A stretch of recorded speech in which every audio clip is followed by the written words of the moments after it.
Hey, it's Catherine. Here with another lesson. Today, we're going to learn how to parry, and how to riposte. Last time, we learned about the 4 guards. Ox, Flug, Faumtag, and Albler. We learned that these guards are actually categories, and each have multiple variations. I'll teach you how to use these to parry and riposte. So let's get started.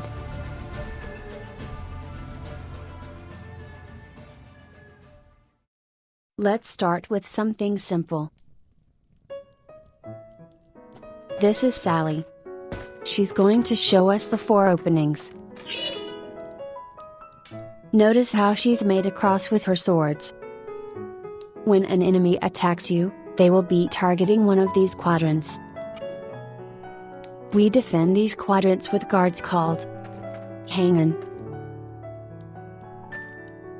Once Sally grips her sword properly, she'll show us 2 Hangen variants of Faumtag. Notice how in this guard, she closes off any cuts targeting her upper openings. She can also hold it higher or closer depending on the situation. The goal of a Hangen is to get the strong of your sword between you and the incoming attack. This prevents the attack from simply breaking through our block, and lets us meet the force directly with our entire body. Now, Sally will show us how to defend our lower openings with Albler. Usually, it's better to move your legs out of the way of a low attack rather than parrying it. But in virtual reality, you won't be able to move your legs while still remaining in striking distance.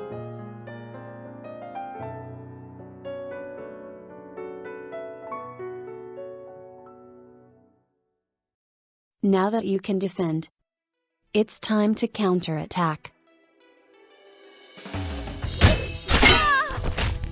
The key to a good riposte is a fast attack.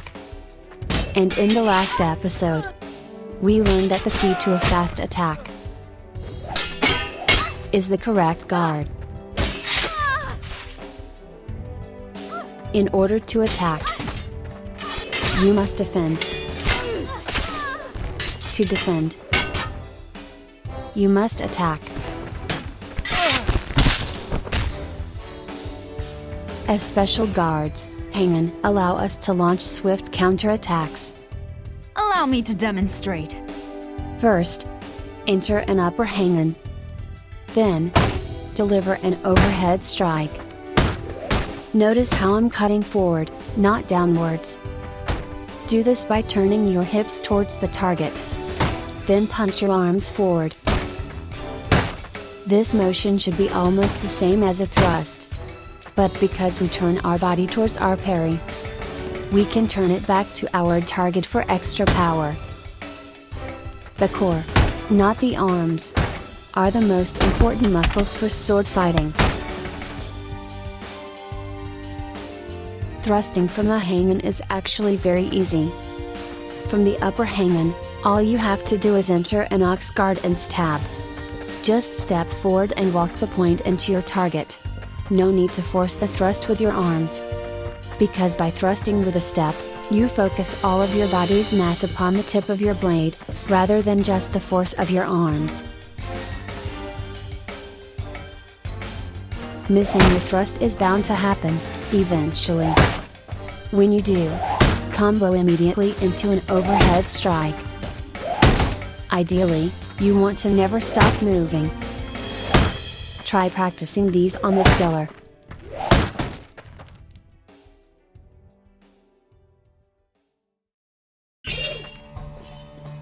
Start with some easy 1v1s. Focus on getting the forms correct. Use slow motion if you have to. Once you can easily defeat enemies without getting hit, increase their difficulty. When parrying, take care not to push away too much on your enemy's sword. This is called over-parrying and it's really dangerous. Because it opens you up to an interrupting attack from the enemy. so always try to riposte as soon as you can.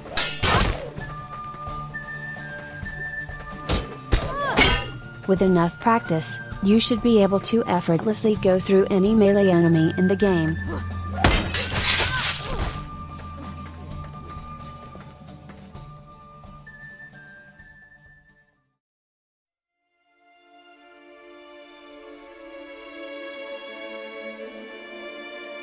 In this lesson, we've learned about the 4 openings, and how to defend them with Hangen. We've also learned how the Hangen are basically just defensive forms of the 4 guards. And from the upper ones, we've learned how to riposte with both a cut and a thrust.